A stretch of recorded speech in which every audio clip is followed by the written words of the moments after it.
So the NBA draft, it didn't used to be this way, but, life changes. This year, 2020, is the year of change. The NBA draft now, all of it is now a developmental draft. The NBA draft now is a developmental draft. These are all startups. A lot of potential for some of these startups, but they'll probably only be one or two Ubers. You know what happens to angel investors and startups? Most disappear into the ether or fail quickly. That is what the draft is. Ask yourself this. What sport do we bet the most? NFL. What sport do we play more fantasy with? Football, NFL. What sport has the fewest games and creates the most urgency? The games matter more. NFL. Fact. All three of those are what? They create emotion. And emotion is what drives us to a television set. The NBA ratings have been on a 10-year slide. It's politics. Oh, come on. Can you stop your agenda? Hockey ratings got hit the worst this year. They didn't do politics. Baseball playoffs took it in the chin. They didn't do much politics. The Masters golf rating was the lowest since 1957. They didn't do politics. Maybe the politics didn't help the NBA. The NBA's got a bigger problem. Who are these guys? Joy loves them. 1% of people do, and I think it's great. I like high school football recruiting. Who are they? Last night, I'm watching the NBA draft. I'm a sportscaster. It's become the baseball draft. You ever watch a baseball draft? You're like, oh, I remember that guy at the College World Series, the Vanderbilt pitcher. There'll be like 3 guys a year in the baseball draft. I'm like, oh, he played at Vanderbilt. It's always like Southern baseball. Oh, he was LSU third baseman. Last night, not a lot of Duke guys or Gonzaga guys or UCLA guys. I'm rooting for the kid from Tel Aviv. I think it's amazing, the story of these Nigerian families and the players. I think it's amazing, but I don't know them. And then they disappear to the stars in this draft go in the top 8 picks. They go to bad teams. Bad teams don't make the playoffs, and those kids disappear into the NBA ether. By the way, the good teams don't want the players. Golden State Warriors, reportedly. My favorite player was James Wiseman. They're going to look to move him. They want to win now. LeBron James a few years ago could have had Andrew Wiggins. He's like, nah, give me Kevin Love. I want to win playoff games now. So the good teams and the good players, I've been saying this for years. The NFL understands the value of college football. The NBA rolls its eyes at college basketball. The only reason I knew Zion outside of some internet photos and videos because of Duke. I learned his personality and I loved him. I saw his smile. I saw him break through shoes. I loved Zion. I mean, we talked about him. I was talking about him when he's 19. If not for Duke, he's just an internet sensation. There's like 8,000 of those created every day on Instagram and YouTube. But then I met him and I saw him smile and I heard him talk and how much he loved Duke and he broke through the shoes and he refused to not, I'm going to play again. I love this sport. Well, I love you. And now it's why I watch you. And Zion's first NBA game was a summer league game. And he broke a television rating. And he played in the NBA and they put him on Christmas. And he got a rating. The more you bet, the more you know, the more you care, the more you watch. The NFL has never rolled its eyes at college football. They understand it's a free marketing platform. Anybody listening or watching this show, if you were starting a business today, and you don't have a ton of money, but you start a small business. Joey and I, we're going to start businesses. If I said to you, hey, I'm going to give you 2 free years of marketing, you'd be like, okay, I'll take it. Every company in the world is looking for free marketing. That's what college basketball is. You don't even pay for it. That's what college football is. We have demonized college basketball. It's the only reason I know who Zion is. I'm not asking the kids to stay there for 4 years, 3, 2. But 1 isn't the end of the world. By the way, the top of the NFL draft last year, here's where the players came from. LSU, Ohio State, Georgia, Bama, Oregon, Auburn, Clemson, Florida, and Alabama. I watched them all for 3 years. I'm rooting for them. I'm rooting against them. I've got an emotional connection. Everybody's got their agenda with politics. And nobody's watching the NBA because of politics. The NBA's been on a 9 to 10 year slide. There was no Black Lives Matter 10 years ago, 9 years ago, 8 years ago, 7 years ago, 6 years ago, 5 years ago, 4 years ago, 3 years ago, 2 years ago. And the ratings were going down. I'm not blaming the kids. Stop demonizing college basketball. It's a free platform. Go for a year. Meet kids you'd never meet otherwise. Or go to the G League. Yuck.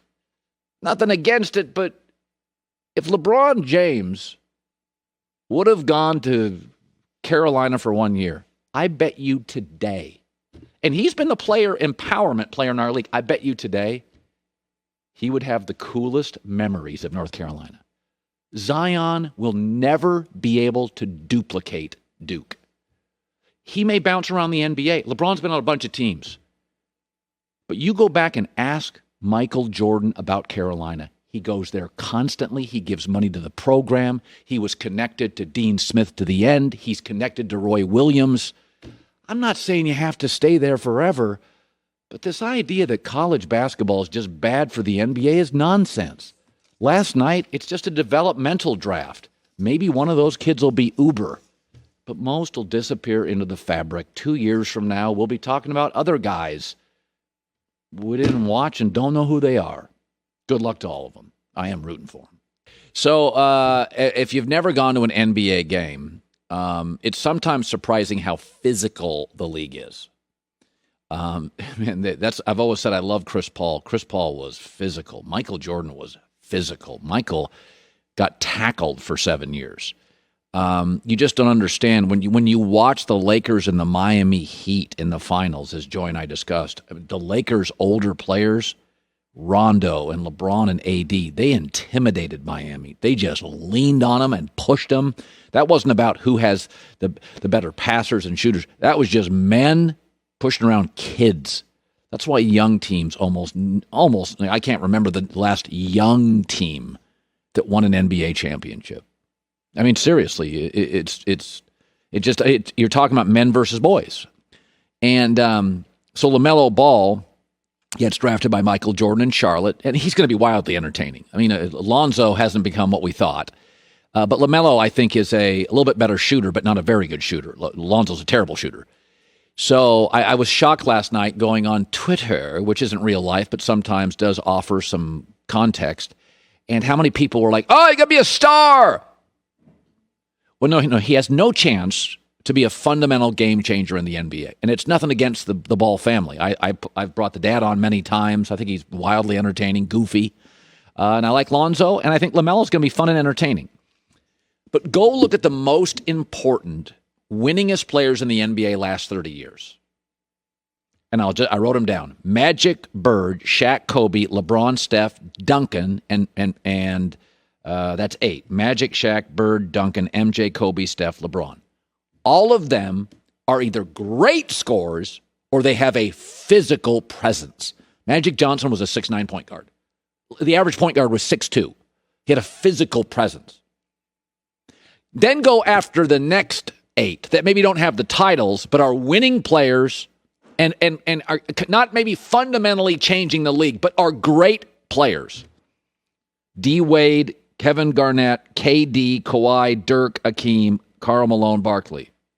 All are great scorers or they have a physical presence. And in many instances, Karl Malone or Hakeem or Shaq, they're both.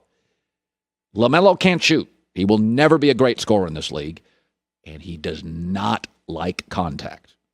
He plays defense like kids in the burbs play defense. He doesn't like contact. He doesn't like attacking the rim. He doesn't like getting hit. He doesn't want to hit the deck. I remember when D. Wade came into this league and Michael Jordan came into the league. I watched them as rookies. They attacked the rim, and that's when you could tackle guys. D. Wade didn't care.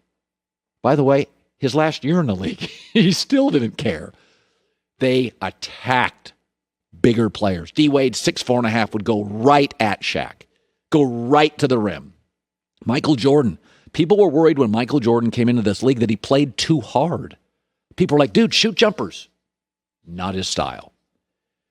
The great fundamental game changers in this league are one of two things or both. They are either elite scorers, you can't stop them, or they've got this physical component. Now, LaMelo, those are two things he'll never have. There's never been a guy that came into the NBA, and I've said this about UFC. By 9 years old, it will be established, at 9 years old, whether you're the kind of guy that will go into an octagon and get hit in the face or not. If you grow up with aggressive brothers, your brothers, you're playing football in the yard, they're knocking you around, maybe you'll fight in the UFC. You're not taking kids with the crown molding, granite countertops in the burbs to be UFC guys generally. Like, it gets established very early. Are you going to be a fighter or a lover? Are you going to be finesse or are you going to be physical?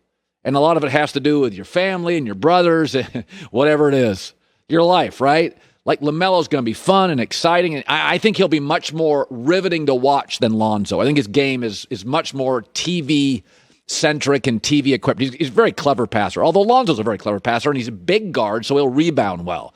But this league has been changed. I'm not talking about guys that are fun to watch. Trae Young's fun to watch. Who changes the league?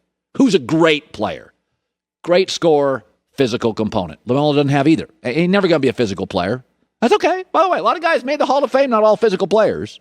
George Gervin's going to make the Hall of Fame. He was the Iceman, 6'7", weighed about 112 pounds, and finger rolled from 8 feet. You can be, but not today. Not the way the world works. And so, fun, exciting, yes. Game changer. No, won't happen. It's okay. Congrats to the family. It's a great story. It's a great American story. The draft last night was developmental and great stories. Not a lot of great players, but great stories. Hi, everybody. Thanks for watching. Subscribe here to get the latest from the show. Also, be sure to check out more of the best clips from The Herd or go watch a few segments from other shows on FS1.